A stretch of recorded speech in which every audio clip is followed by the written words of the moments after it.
जय हिंद दोस्तों। तो हम लोग इस वीडियो के माध्यम से बिहार पुलिस मद्य निषेध सिपाही का जो 22 प्रैक्टिस सेट है उस 22 प्रैक्टिस सेट को हम लोग सोल्यूशन इस वीडियो के माध्यम से कवर करने वाले हैं। तो इसका पार्ट नंबर 1 आप लोग को बना चुके हैं। उसका पार्ट नंबर 1 में आप लोग को टोटल जो है हम आपको 35 क्वेश्चन को बता चुके हैं, जिसमें आपको 10 आपको हिंदी था, 10 क्वेश्चन आपको इंग्लिश था और 10 क्वेश्चन मैथ था और कुछ रीजनिंग के प्रश्न मिलाकर के सभी आपको 35 प्रश्न हो चुके थे।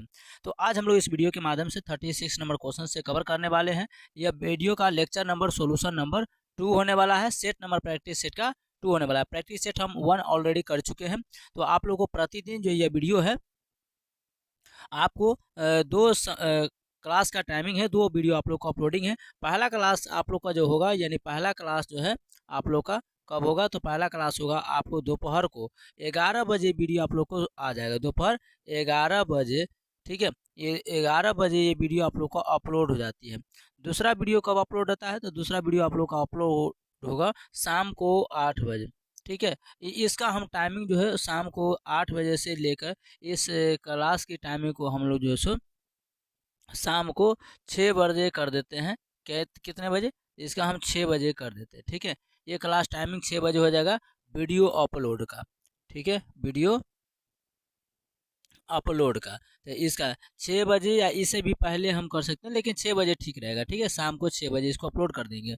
बाकी आप लोग चैनल पर नए तो चैनल को सब्सक्राइब करके नोटिफिकेशन कॉल कर लीजिएगा।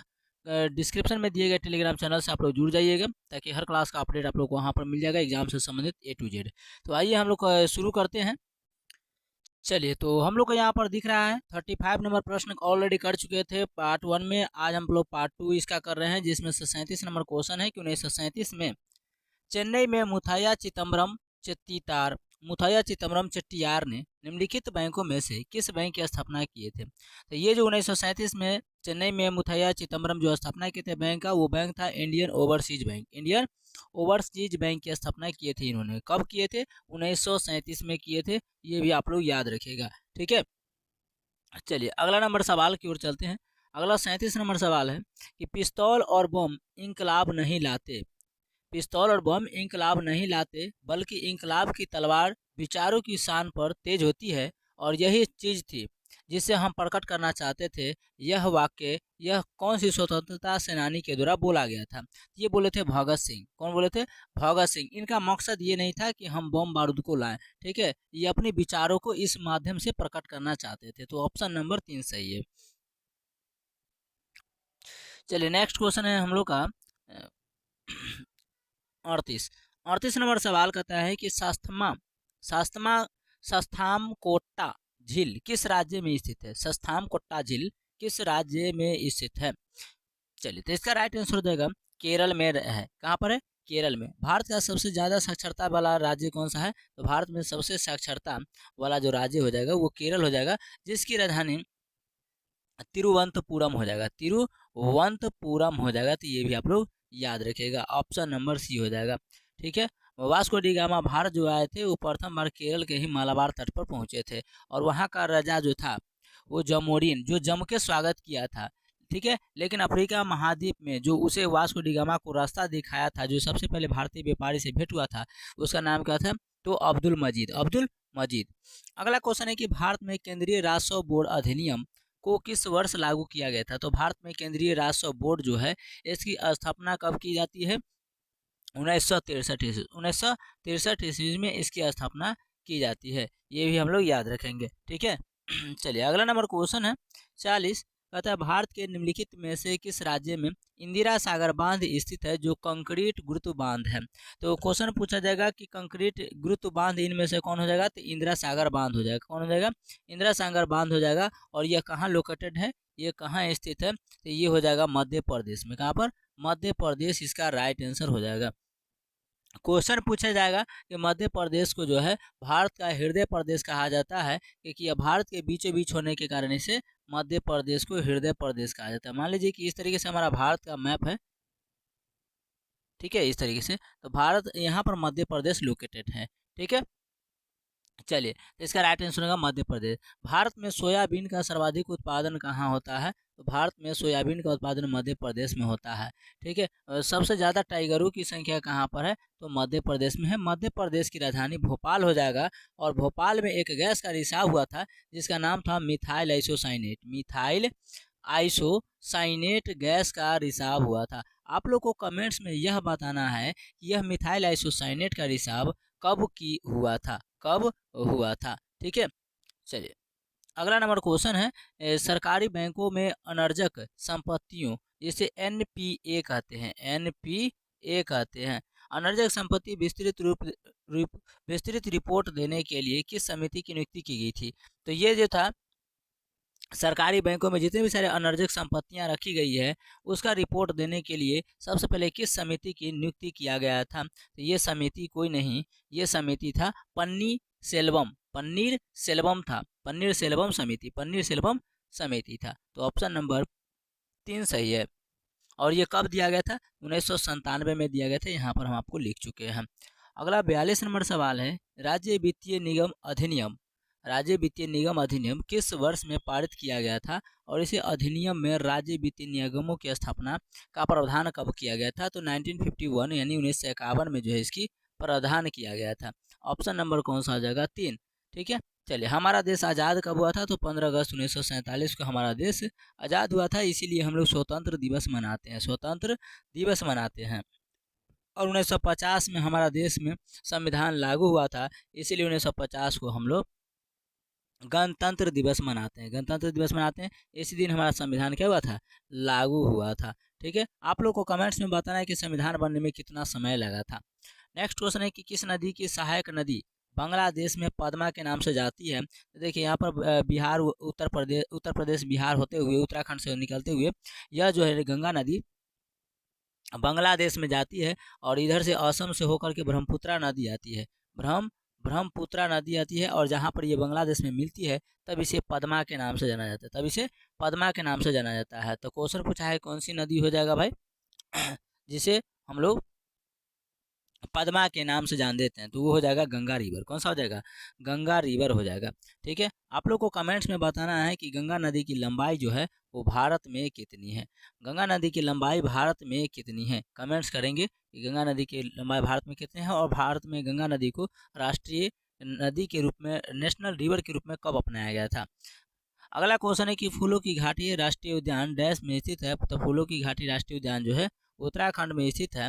और उत्तराखंड की 2 राजधानियां हैं, एक है गैरसेन और एक है देहरादून। एक है गैरसेन और दूसरा क्या है? तो दूसरा है देहरादून, देहरादून हो जाएगा। ठीक है, चलिए उत्तराखंड, तो उत्तराखंड अब किससे अलग हुआ था? तो उत्तराखंड जो है ये यूपी से अलग हुआ था 9 नवंबर 2000 ईस्वी को, 9 नवंबर 2000 ईस्वी को, जब उस समय इसका नाम उत्तरांचल था। तो 9 नवंबर 2000 ईस्वी को उत्तराखंड से, उत्तर प्रदेश से उत्तराखंड अलग होता है जब उसका नाम उत्तरांचल था। 2007 में इसका नाम कर गया है उत्तराखंड, 2007 में इसका नाम उत्तराखंड कर दिया गया है। तो एग्जाम के पॉइंट ऑफ व्यू से महत्वपूर्ण है। 45 नंबर सवाल है, पिंगली बैंकिया को आज भी किस विशेष कारण से याद किया जाता है? तो पिंगली बैंकिया को हम लोग जो है, हमारे झंडा जो है राष्ट्रीय तिरंगा है इसका डिजाइन करता है। तो डिजाइन किसने किया था? तो डिजाइन इन्हीं ने किया था। और इसका लंबाई और चौड़ाई का अनुपात क्या है? तो लेंथ और विथ। तो लेंथ हमारा 3 अनुपात जो है 2 सेंटीमीटर, यानी 3:2 है, 3:2 हो जाएगा। ठीक है, चलिए डिजाइन इसने पिंगली बैंकिया ने किया था। और यहाँ पर दिया गया, उन्होंने भारतीय राष्ट्रीय ध्वज को डिजाइन किया था, यानी कि झंडा को। अगला नंबर 46 नंबर सवाल है, गहिरमाथा अभ्यारण्य उड़ीसा के डैश के लिए एकमात्र अभ्यारण्य है? तो गहिरमाथा अभ्यारण्य उड़ीसा में है। क्वेश्चन तो सबसे पहला यही फंसेगा कि गहिरमाथा अभ्यारण्य कहाँ है? तो ये उड़ीसा में। और यह है उड़ीसा में, ये किसके लिए फेमस है या किसके लिए जाना जाता है? ठीक है, ये किसके लिए जाना जाता है? तो ये कछुए के लिए जाना जाता है। कछुआ को अंग्रेजी में क्या कहते हैं? ठीक है, तो ये कछुए के लिए जाना जाता है, ये याद रखेंगे। ऑप्शन नंबर 2 हो जाएगा। ठीक है, अगला नंबर सवाल कहता है, गुप्त काल के दौरान सोने के सिक्के को निम्न नाम से पुकारा गया था? तो गुप्त काल के समय, गुप्त वंशज के समय सोने के सिक्कों को किस नाम से पुकारा जाता था? तो टंका। किस नाम से? तो टंका के नाम से पुकारा जाता था। ऑप्शन नंबर 2 सही है। ऑप्शन नंबर 2 कहते हैं, ऑप्शन नंबर 4 सही है। ऑप्शन नंबर 4 से दिनारस जिसे दिनार कहते हैं, दिनारस जिसे दिनार कहते हैं। ठीक है, चलिए अगला 48 नंबर सवाल यहाँ पर दिया गया है कि किस नदी को नर्मदा की हेडमेड के रूप में जाना जाता है। तो नर्मदा की हेडमेड के रूप में जाने वाली नदी कौन सी है भाई, तो ये है ताप्ती। कौन सा है, ताप्ती है। ऑप्शन नंबर जो हो जाएगा 4 हो जाएगा। याद रखने के लिए आसान तरीका है, एच से होता है हेड, एच से होता है हीट, एच से होता है हेड, एच से होता है हीट, और हीट कैसा होता है तो तपेगा, तो ऑप्शन नंबर 4। ठीक है, नेक्स्ट क्वेश्चन है 49 नंबर, चट्टान अनुक्रमण के विवरण और उनके सामान्य समय मापक्रम के संदर्भ में व्याख्या से संबंधित वैज्ञानिक अनुशासन को क्या कहा जाता है। तो चट्टान अनुक्रम के विवरण और उनके सामान्य समय मापक्रम के संदर्भ में व्याख्या से संबंधित जो वैज्ञानिक है उनको अनुशासन को हम लोग किस नाम से जानते हैं, तो उन्हें कहते हैं स्तरित शैल विज्ञान, स्तरित शैल विज्ञान के नाम से जानते हैं। जीवाश्म के बारे में स्टडी करना ही जीवाश्म विज्ञान कहलाता है। खनिजों के बारे में स्टडी करना ही जैसे खनिज विज्ञान कहलाता है। ठीक है, अगला क्वेश्चन कहलाता है कि भारत की सबसे बड़ी झील जिसका नाम है वेम्बनाड झील, ये किस राज्य में स्थित है। तो वेम्बनाड केरल में है और यहीं से जो है वो राहुल गांधी चुनाव लड़ते हैं। ठीक है, इनका संसदीय क्षेत्र वेम्बनाड के केरल, ऑप्शन नंबर 3 सही है। अगला क्वेश्चन है यहाँ पर ये वडगांव, यहाँ पर कर्नाटक आपको ऑप्शन में दिख रहा है। कर्नाटक की राजधानी जो बेंगलुरु है, कर्नाटक की राजधानी बेंगलुरु जो है ये भारत की IT राजधानी है। क्वेश्चन पूछेगा कि भारत की IT कैपिटल कौन सा है, तो बेंगलुरु हो जाएगा। तो कॉफ़ी का सर्वाधिक उत्पादन भारत में कहाँ होता है, तो कर्नाटक में होता है। कहाँ होता है, कर्नाटक में होता है। ठीक है, ये याद रखिएगा। भाषा के आधार पर गठित होने वाला पहला राज्य कौन सा हो जाएगा, भाषा के आधार पर पहला राज्य गठित होने वाला कौन सा हो जाएगा, तो ये आंध्र प्रदेश हो जाएगा। 1936 या 1956 था, एक बार आप लोग कमेंट कीजिएगा। ठीक है, 1956 हो जाएगा। अगला क्वेश्चन कहता है कि वार्ड गांव का सम्मेलन किस वर्ष हुआ था, वार्ड गांव का सम्मेलन किस वर्ष हुआ था। चलिए, तो भारत में पहले मराठा युद्ध 1775 से 1782 ईस्वी तक हुआ। 13 जनवरी 1979 को वडगांव के सम्मेलन पर हस्ताक्षर किए गए और इसे रघुनाथ राव पेशवा मराठा संघ के नाममात्र जो थे। तो इसका स्थापना कब के थे, 1775 से लेकर के 82 तक। तो इसका राइट आंसर क्या हो जाएगा, हो जाएगा 79। क्या हो जाएगा, इस वडगांव सम्मेलन किस वर्ष पारित हुआ था, तो ये हुआ था 1779 हो जाएगा। चलिए, तो 13 जनवरी 1779 को वडगांव में सम्मेलन हुआ था, यही डेट पूछा जा रहा है। नेक्स्ट क्वेश्चन है कि कुछ ही फर्मों के प्रभुत्व वाली बाजार संरचना को क्या कहा जाता है। तो उसे हम लोग अल्पाधिकार या ओलिगोपोली कहते हैं। क्या कहते हैं, अल्पाधिकार कहते हैं, अल्पाधिकार कहते हैं। तो ऑप्शन नंबर 3 इसका राइट आंसर है। और नेक्स्ट क्वेश्चन है, हल्दी घाटी के युद्ध में किस सम्राट की सेना ने महाराणा प्रताप से युद्ध किया था। तो हल्दी घाटी का युद्ध सबसे पहले किसके किसके बीच हुआ था, तो सम्राट की सेना ने महाराणा प्रताप से की थी। सम्राट की सेना महाराणा प्रताप से की थी, यह युद्ध किया गया था, महाराणा प्रताप ने युद्ध किया था। बताइए क्वेश्चन नंबर 53 कमेंट्स करेंगे आप लोग। चलिए बहुत बढ़िया, तो इसका राइट आंसर आप लोग देख रहे हैं अकबर, तो बिल्कुल सही है। महाराणा प्रताप का जो सेना है वो अकबर से। तो ऑप्शन नंबर कौन सा हो जाएगा, डी यानी 4, जी यानी 4। नेक्स्ट क्वेश्चन कहता है कि जनगणना 2011 के अनुसार किस राज्य में जनसंख्या का घनत्व सबसे अधिक है। तो सर्वाधिक जनसंख्या घनत्व वाला राज्य अपना बिहार हो जाएगा। ठीक है, कितना है, तो 1106, 1106 है। कितना किलोमीटर में, तो 1 किलोमीटर में 1106 व्यक्ति है। चलिए अगला नंबर सवाल की ओर चलते हैं। 55 कहता है कि एक प्रकार की रूपांतरित चट्टानें होती है जिसकी विशेषताएं भिन्न भिन्न प्रकार की होती है। तो रूपांतरित चट्टान होती है, उसकी विशेषताएं इनमें से क्या होती है।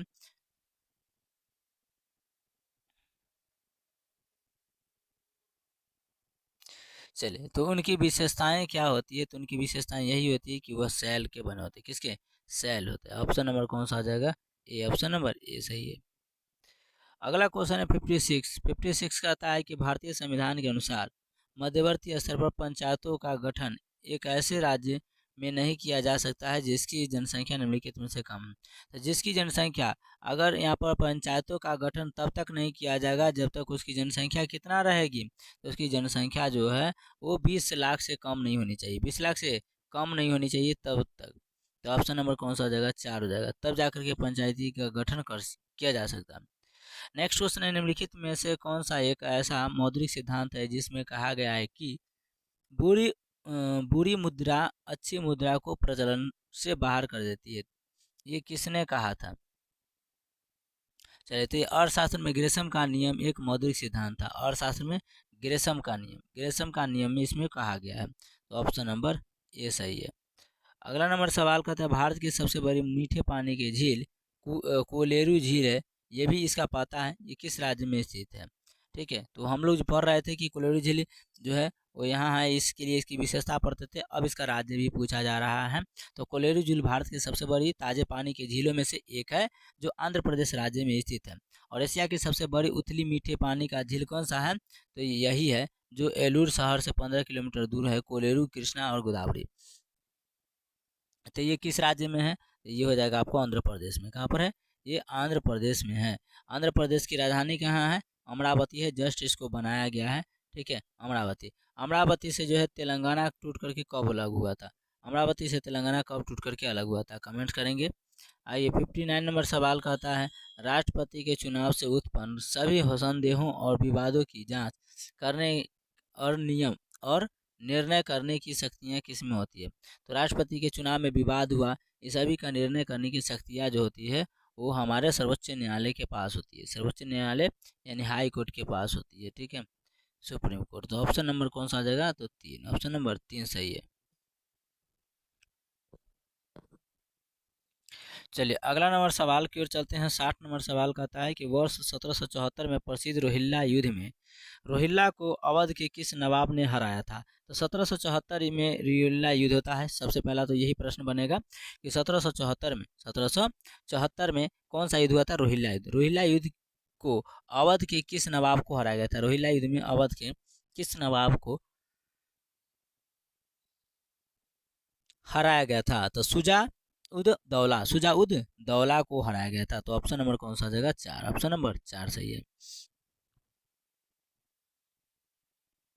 नेक्स्ट है 61 नंबर सवाल है, यहाँ पर दिया गया कि निम्नलिखित में से कौन सा मस्तिष्क का एक अपक्षयी विकार है और कई स्थितियों में से एक है जो मानवभ्रंश का कारण बनता है? मानसिक कार्यों का एक प्रगतिशील गिरावट जिसके परिणाम स्वरूप स्मृति हानि और भ्रम होता है। इसमें देखा जाए तो सिजियोफ्रेन, इसका राइट आंसर क्या हो जाएगा? इसका सही उत्तर क्या होगा? इनमें से अपक्षयी विकार और कई स्थितियों में से एक मनोभ्रंश का कारण बनता है। मानसिक कार्यों का एक प्रगतिशील गिरावट जिसके परिणाम स्वरूप क्या है? तो स्मृति यानी शक्ति, अपने ब्रेन के पावर हानि और भ्रम में होता है। तो इसका राइट आंसर क्या होगा 61 नंबर सवाल का? तो ये हो जाएगा अल्जाइमर रोग उसे बोलते हैं। क्या बोलते हैं? अल्जाइमर रोग उसे बोलते हैं। ऑप्शन नंबर कौन सा हो जाएगा? 2 हो जाएगा। अगला क्वेश्चन है 62 है विद्युत प्रतिरोध की एसआई मात्रा क्या होता है? विद्युत प्रतिरोध की एसआई मात्रा की क्या होता है?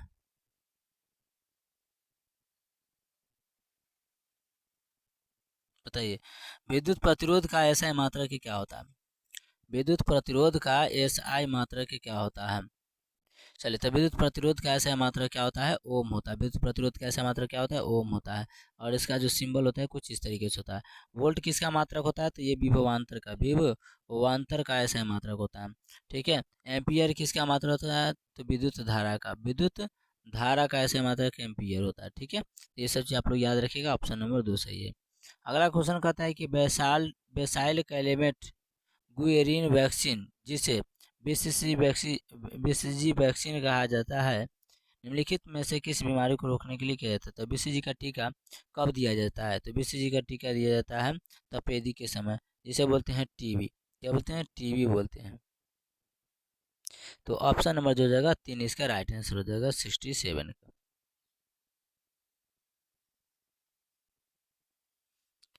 चलिए अगला नंबर क्वेश्चन की ओर हम लोग चलते हैं। अगला क्वेश्चन कहता है कि मानव शरीर का कौन सा हिस्सा ऑस्टियोपोरोसिस नामक बीमारी से प्रभावित होता है? तो मानव शरीर का कौन सा हिस्सा जो ऑस्टियोपोरोसिस नामक बीमारी से प्रभावित होता है? तो इसका सही उत्तर हो जाएगा हड्डियाँ। हड्डियों में होने वाली ये बीमारी है ऑस्टियोपोरोसिस सिद्ध। हड्डी कितने प्रकार के होते हैं? यानी कंकाल तो 2 प्रकार के होते हैं। एक होता है अस्थि, ठीक है, जो काफ़ी हार्ड हड्डी होती है, और एक होता है उपास्थि, जो हम लोग को काफ़ी मुलायम होता है। आप लोग अगर मुर्गा खाते होंगे तो देखिएगा एक हड्डी आप लोग को खचर खचर लगेगा और दूसरा हड्डी जो आप लोग को जो है वो हार्ड लगता है, ठीक है। चलिए हम लोग श्वसन की क्रिया कहाँ से करते हैं? तो फेफड़ा से। हम लोग सांस कहाँ से लेते हैं? फेफड़ा से। गुर्दा यानी कि किडनी जिसे लीवर बोलते हैं, किडनी जिसे लीवर बोलते हैं, ठीक है। मस्तिष्क जो 1350 से लेकर के 1450 ग्राम के बीच इसका वजन होता है, ठीक है। अगला नंबर क्वेश्चन है, निम्नलिखित में से कौन सा एक एक्स लिंक्ड रिसेसिव डिसऑर्डर है जो फंक्शन प्लाज्मा क्वांटिंग फैक्टर 8 की कमी के कारण होता है, जो वंशागत हो सकता है, उत्तराधिकार व्युत्पन्न कर सकते हैं, ठीक है। तो क्वेश्चन कहा है यहाँ पर कि इनमें से कौन सा एक लिंक्ड रिसेसिव डिसऑर्डर है, यानी कि जीन में जो कोई भी रोग आता है तो उससे संबंधित एक रोग है जो प्लाज्मा काउंटिंग फैक्टर 8 की कमी के कारण होता है। तो इस रोग को हम लोग कौन सा रोग कहते हैं, ठीक है। तो इस रोग को हम लोग कौन सा रोग कहते हैं? तो उसे बोलते हैं हीमोफीलिया। हीमोफीलिया ऑप्शन नंबर कौन सा हो जाएगा? 4। आइए नेक्स्ट क्वेश्चन की ओर चलते हैं। चलिए अगला 66 नंबर क्वेश्चन कहता है कि प्रकाश की किरणें आंखों के सामने जिस बाहरी और पारदर्शी संरचना से होकर आंखों में प्रवेश करती है उसे क्या कहते हैं? यानी सिंपल क्वेश्चन है कि प्रकाश हमारी आंखों में प्रवेश करती है, वो प्रवेश जो है वो कहाँ से करती है? हमारे आंखों के किस अंग, किस हिस्से से होकर के वो गुजरती है? तो उसे हम लोग बोलते हैं कॉर्निया। क्या बोलते हैं? कॉर्निया, या इसी को हम लोग बोलते हैं श्वेत पटल। इसी को हम लोग क्या बोलते हैं? श्वेत पटल बोलते हैं। तो ऑप्शन नंबर 3 इसका राइट आंसर हो जाएगा। आप लोग को कमेंट्स में बताना है कि मानव का आँख कितने मेगापिक्सल का होता है।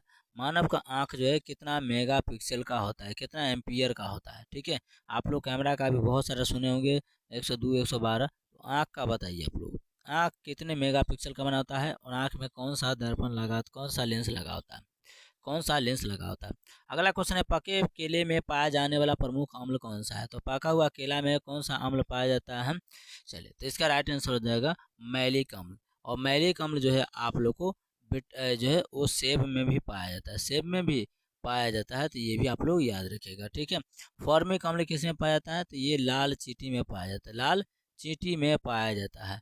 इसे हम लोग फॉर्मिक अम्ल को जो है वो फॉर्मिक अम्ल को हम लोग मेथेनोइक अम्ल भी बोलते हैं, मेथेनोइक अम्ल भी बोलते हैं, तो ये भी याद रखिएगा। सल्फ्यूरिक अम्ल जो है जिसका सूत्र H2SO4 है, ये इसका इस्तेमाल बैटरी में किया जाता है, बैटरी में किया जाता है।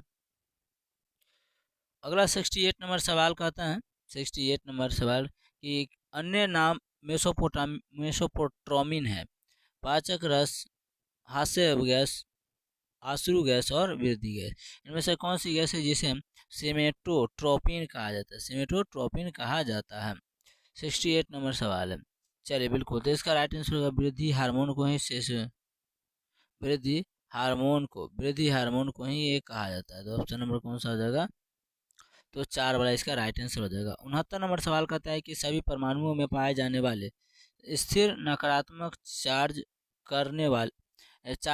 वाले कण हैं। तो सभी परमाणुओं में पाए जाने वाले स्थिर नकारात्मक चार्ज वाले कण इनमें से कौन सा हो जाएगा? तो ये हो जाएगा आपके इलेक्ट्रॉन। इलेक्ट्रॉन क्या है? चक्र पकड़ करता है, इस पर जो है ऋणावेशित चार्ज होता है, यानी नेगेटिव चार्ज होता है। बाकी इलेक्ट्रॉन और प्रोटॉन और न्यूट्रॉन, ठीक है। न्यूट्रॉन तो आपको उदास रहता है, ठीक है, न्यूट्रल रहता है। अगला क्वेश्चन कहता है लोहे पर जंग लगना डैश एक कारण है। तो लोहे पर जंग लगना को हम लोग क्या बोलते हैं? क्षारण बोलते हैं। क्या बोलते हैं? क्षारण बोलते हैं। ऑप्शन नंबर 2 इसका राइट आंसर हो जाएगा। क्या होगा? ऑप्शन नंबर 2 इसका राइट आंसर हो जाएगा।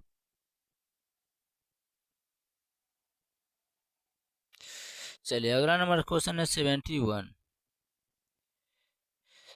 नंबर सवाल कहते हैं कि डैश गैस से जब बिजली गुजरती है तब वह नारंगी रंग की हो जाती है। तो कौन सी ऐसी गैस है जिससे गुजरने पर नारंगी रंग की हो जाती है? यह आमतौर पर प्रतिदीप्त प्रकाश यानी फ्लोरेसेंट लाइटिंग एवं में इस्तेमाल की गई है। तो बताना है कि यह कौन सी गैस है, यह कौन सी गैस है। चलिए यहाँ पर आ गया है 71 नंबर सवालों का क्वेश्चन। चलिए तो 71 का सही उत्तर क्या हो जाएगा? ऑप्शन नंबर 3 हो जाएगा कि नियोन। कौन से? नियोन गैस, ठीक है। नियोन का संकेत Ne होता है, नाइट्रोजन का संकेत Na होता है, ऑक्सीजन का संकेत जो होता है O या O2 कह सकते हैं। हाइड्रोजन का संकेत क्या होता है? तो हाइड्रोजन का संकेत H2, ऑक्सीजन का संकेत O2, ठीक है। चलिए नेक्स्ट क्वेश्चन है कि चूने का रासायनिक नाम क्या है। चूने का रासायनिक नाम क्या था? Calcium hydroxide. Calcium hydroxide, calcium hydroxide कहाँ है? ये हो जाएगा ऑप्शन नंबर 4 में, ऑप्शन नंबर 4 में। चलिए अगला नंबर सवाल है कि रगड़ कर सफाई यानी कि स्कोरिंग और ब्लीच की प्रक्रियाओं से गुजरने के बाद 99% कपास किस पॉलीमर से बना होता है? तो रगड़ कर सफाई और ब्लीच प्रक्रियाओं के गुजरने के बाद 99% जो कपास होता है वो किससे मिलकर के बना होता है? तो ये बना होता है सेल्यूलोज का। पेड़ पौधा का कोशिका भित्ति किसका बना होता है? सेल्यूलोज का। ऑप्शन नंबर कौन सा हो जाएगा? तो 2 हो जाएगा, ऑप्शन नंबर 2। प्रोटीन का पचाने का कौन सा एंजाइम काम करता है? तो ये ट्रिप्सिन एंजाइम काम करता है, ट्रिप्सिन एंजाइम करता है, जबकि वसा का पचाने का काम लाइपेस एंजाइम करता है। चलिए अगला नंबर क्वेश्चन कहता है डैश वह प्रक्रिया है जिससे हवा में मौजूद जलवाष्प तरल पानी में बदल जाता है।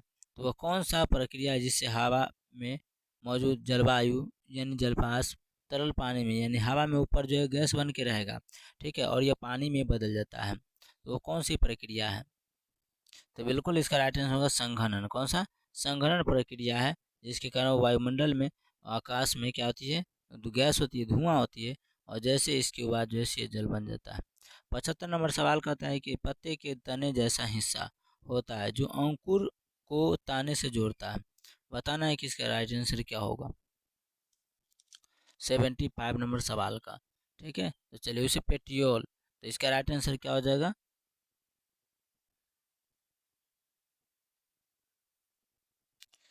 चलिए तो इसका राइट आंसर क्या हो जाएगा 75 नंबर सवाल का? तो ऑप्शन नंबर हो जाएगा 2, ऑप्शन नंबर 2, जिसे डंठल बोलते हैं। क्या बोलते हैं? डंठल, यानी अंग्रेजी में बोले तो पेटियोल बोलते हैं। और नेक्स्ट क्वेश्चन की ओर चलते हैं। अगला 76 नंबर सवाल है यहाँ पर। फूलों के रंग लाल, गुलाबी, नीला, बैंगनी मुख्यतः वार्षिक से आते हैं, वे कहे जाते हैं। तो ये लाल गुलाबी फूल जो है वो वर्णक आते हैं। ये सब वर्णकों को हम लोग किस नाम से जानते हैं? तो उसे हम लोग कहते हैं एंथोसाइनिक। एंथोसाइनिक बोलते हैं उसे, एंथोसाइनिक कहते हैं। तो ऑप्शन नंबर कौन सा हो जाएगा 4, ऑप्शन नंबर 4 इसका राइट आंसर हो जाएगा। अगला नंबर सवाल है 77। 77 कहता है कि मानव त्वचा, बाल और आँखों को उनका रंग देने वाले रक्षक जिसे पिगमेंट कहते हैं उसे क्या बोला जाता है? उसे हम लोग क्या बोलते हैं? 77 नंबर सवाल है। चलिए तो उसे हम लोग बोलते हैं मेलानिन। मेलानिन, क्योंकि मनुष्य में जो रंगों का आदान प्रदान करते हैं उसे मेलानिन कहते हैं। हम आपको क्लास के शुरू में ही बताए थे। 78 नंबर क्वेश्चन कहता है कि किसी दिए गए क्षेत्र में सभी जीनों, पादपों व जंतुओं की कुल संख्या क्या कहलाती है? तो दिए गए सभी क्षेत्रों में सभी जीनों, पादप, जीव जंतु हो, इन सभी के संख्या को हम लोग किस नाम से जानते हैं? तो जैव क्षेत्र या बायोमास कहते हैं, जैव क्षेत्र या बायोमास कहते हैं। तो ऑप्शन नंबर कौन सा जगह 2 हो जाएगा, ऑप्शन नंबर 2। नेक्स्ट है 79।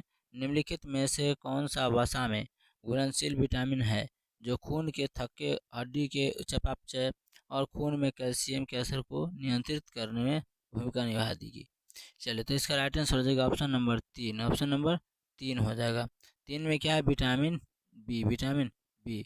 और विटामिन से बहुत सारे प्रश्न आता है कि विटामिन जो है यहाँ पर बी का रासायनिक नाम क्या है? तो आप लोग को कमेंट्स में बताना है। विटामिन के का कैल्सीफेरॉल, विटामिन डी का कैल्सीफेरॉल है, ठीक है। विटामिन ए का रेटिनॉल है, विटामिन सी का एस्कॉर्बिक अम्ल है, ठीक है।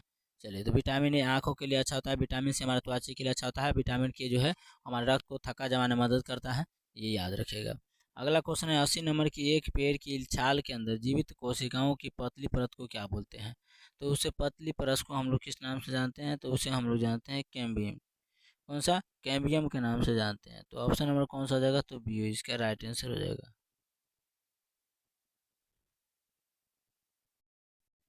चलिए नेक्स्ट क्वेश्चन है कि रेडियो एक्टिविटी का एसआई मात्रक क्या होता है? रेडियो एक्टिविटी का एसआई मात्रक क्या होता है? चलिए तो रेडियो एक्टिविटी का एसआई मात्रक वेकेरल होता है। क्या होता है? वेकेरल होता है। ऑप्शन नंबर हम लोग का 2 वाला राइट आंसर हो जाएगा, ठीक है।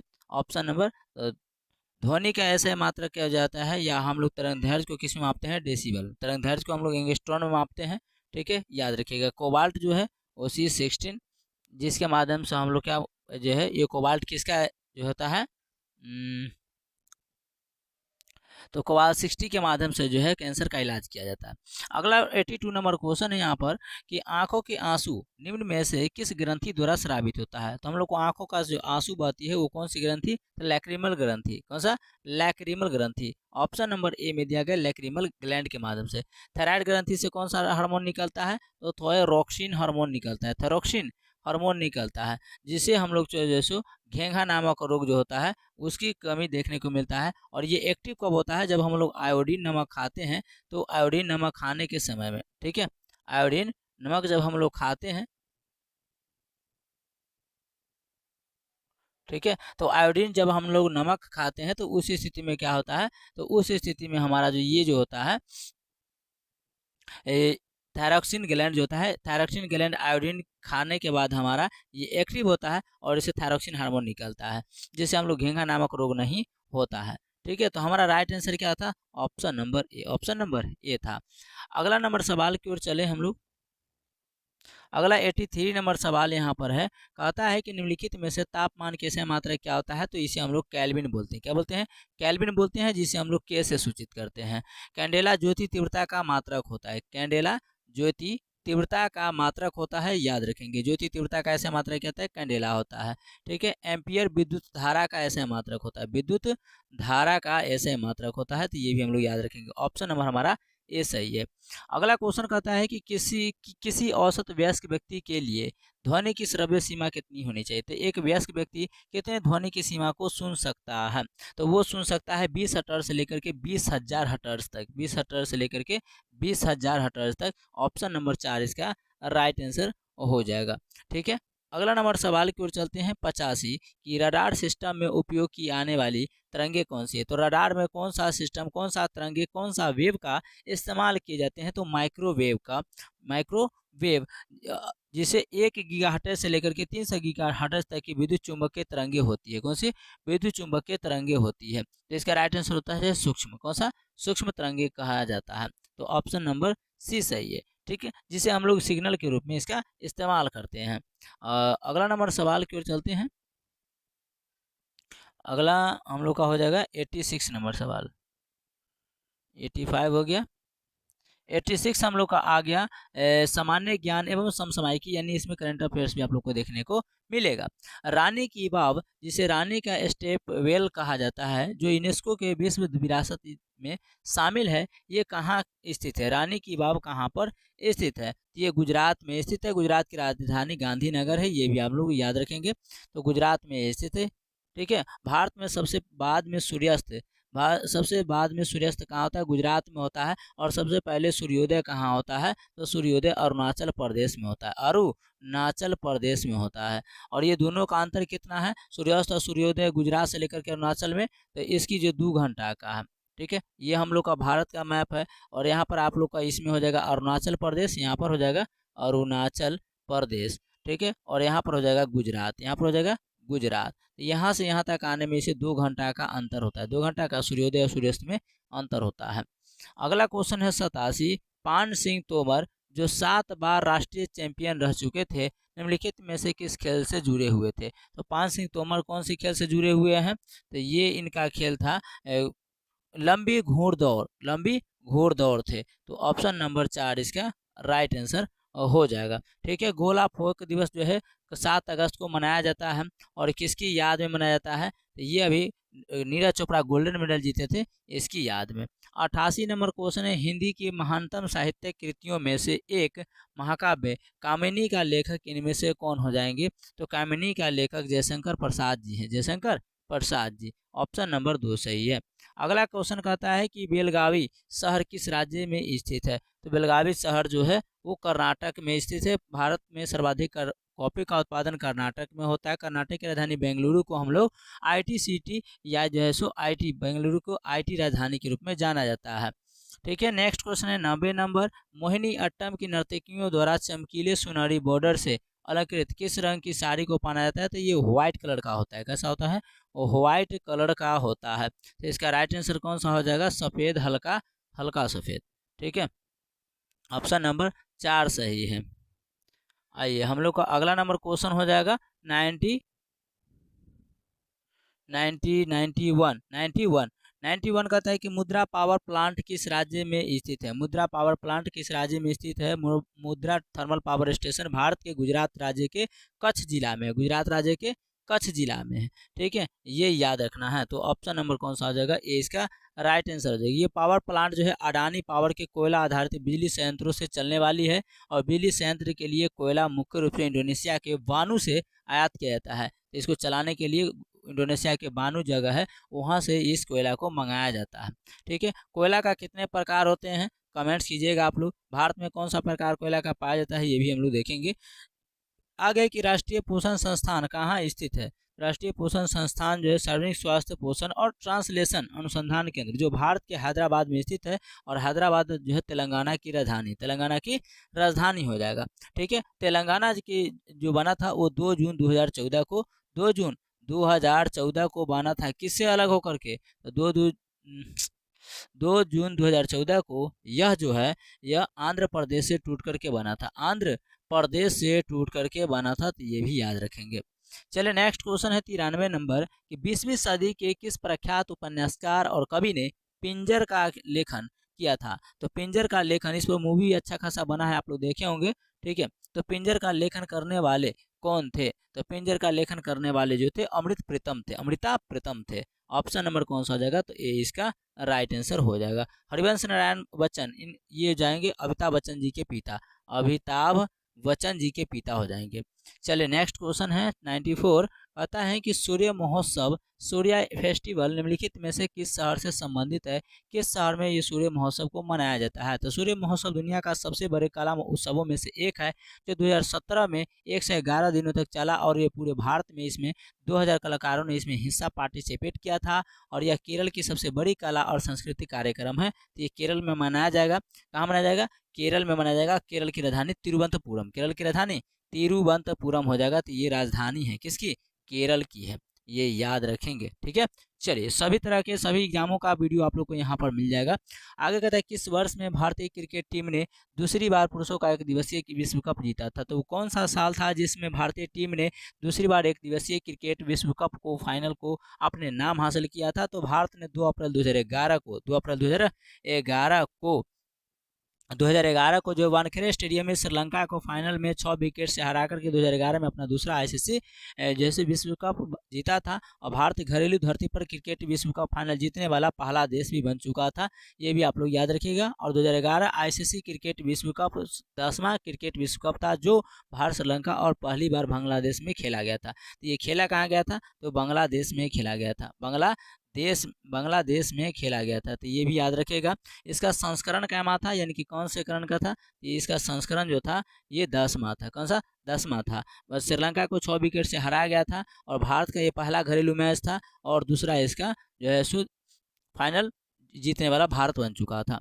अगला क्वेश्चन है 96 है, मुख्यमंत्री घोषित मोइना 2.0 योजना किस भारतीय राज्य में शुरू किया गया था। तो मुख्यमंत्री घोषित मोइना 2.0 योजना का शुरुआत कहाँ किया गया था। तो यह 6 अगस्त को असम के मुख्यमंत्री हेमंत बिस्वा शर्मा ने गुवाहाटी में, असम की गुवाहाटी में मुख्यमंत्री नियुक्त मोइना 2.0 योजना का शुभारंभ किया गया। यह योजना जो है उच्च शिक्षा में लड़कियों के नामांकन को बढ़ाने के लिए मानसिक वित्तीय सहायता योजना का समर्थन करेगी। यानी इस योजना का शुरुआत एक ही था कि जितने सारे हाईएस्ट शिक्षा को लड़कियों तक पहुंचाया जाए, इस योजना को इसीलिए मकसद से शुरू किया गया था असम के गुवाहाटी में, असम के गुवाहाटी। 97 नंबर सवाल कहता है कि अंतर्राष्ट्रीय श्रम संगठन जिसे बोलते हैं ILO, इंटरनेशनल लेबर ऑर्गेनाइजेशन ने हाल ही में किस देश को दक्षिण एशिया में लिंग आधारित वेतन असमानता के मामले में सबसे खराब देशों में से एक बताया है। तो अंतर्राष्ट्रीय श्रम संगठन इंटरनेशनल लेबर ऑर्गेनाइजेशन ने हाल ही में दक्षिण एशिया में लिंग के आधार पर वेतन में असमानता, यानी कि महिलाओं को उसी काम के लिए कुछ और पैसा दिया जाता है और पुरुषों को कुछ और, यानी कि पुरुषों की तुलना में कम पैसा दिया जाता है। बाकी काम तो एक ही है, दोनों महिला और पुरुष दोनों मिलती है, लेकिन इसके तुलना में देखा जाए कि पुरुषों के काम पैसा ज़्यादा मिलता था, महिलाओं को कम मिलता था। इसके मामले में देखते हुए वह कौन सा देश है जिसको ये खराब साबित किया है। ठीक है, चलिए तो वो देश हो जाएगा पाकिस्तान। कौन सा हो जाएगा, पाकिस्तान, नल्ला पाकिस्तान हो जाएगा, क्योंकि सेम काम सेम समय में करती थी महिला और पुरुष दोनों, लेकिन पुरुषों को ज़्यादा वेतन दिया जाता था, महिलाओं को कम दिया जाता था। ठीक है, चलिए भारत और पाकिस्तान के बीच में कौन सी जो है रेखाएं खींची गई है, आप लोग कमेंट्स में बताइएगा। कौन सा भारतीय राज्य 10,000 करोड़ रुपए के मेगा टेक्सटाइल पार्क के विकास के साथ साथ प्रमुख हथकरघा केंद्र बन रहा है। तो इसका राइट आंसर क्या हो जाएगा 98 का। तो केंद्रीय मंत्री जी किशन रेड्डी ने घोषणा की है कि वारंगल में काकतीय मेगा टेक्सटाइल पार्क का सहयोग से तेलंगाना तेजी से एक हथकरघा केंद्र के रूप में विकसित हो रहा है और इस पार्क में 10,000 करोड़ का निवेश आकर्षित होने पर लगभग 2 लाख लोगों के लिए रोजगार पैदा होने की उम्मीद जताई गई है। ठीक है, तो इसका राइट आंसर हो जाएगा option number 3 Telangana. Option number 3 ऐसा तेलंगाना सरकार करने जा रहा है। ठीक है, चलिए 98। उसके बाद हमारा ये सब आप लोग को आंसर भी मिल जाएगा। ठीक है, आप लोग टेलीग्राम चैनल पर ज्वाइन कर लीजिएगा। आगे कहता है शाहरुख खान और विक्रांत मैसी ने क्रमशः जवान और 12वीं फेल के लिए राष्ट्रीय फिल्म पुरस्कार में सर्वश्रेष्ठ अभिनेता का पुरस्कार जीता है। तो ये कौन सा जो है ये फिल्म पुरस्कार हो रहा था, कौन सा राष्ट्रीय फिल्म पुरस्कार का अवार्ड यानी कौन सा संस्करण था? तो 71वें राष्ट्रीय फिल्म पुरस्कारों में शाहरुख खान और विक्रांत मैसी ने क्रमशः जवान मूवी यानी शाहरुख खान और 12वीं फेल विक्रांत मैसी को सर्वश्रेष्ठ अभिनेता का पुरस्कार इन्हें दिया गया है।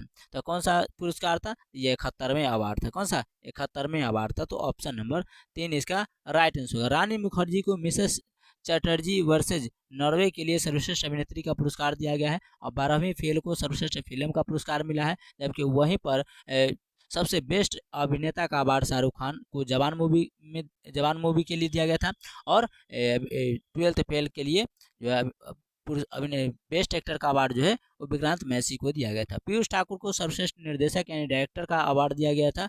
गॉड कल्चर एंड ह्यूमंस को सर्वश्रेष्ठ वित्तीय चित्र का पुरस्कार को मिला था।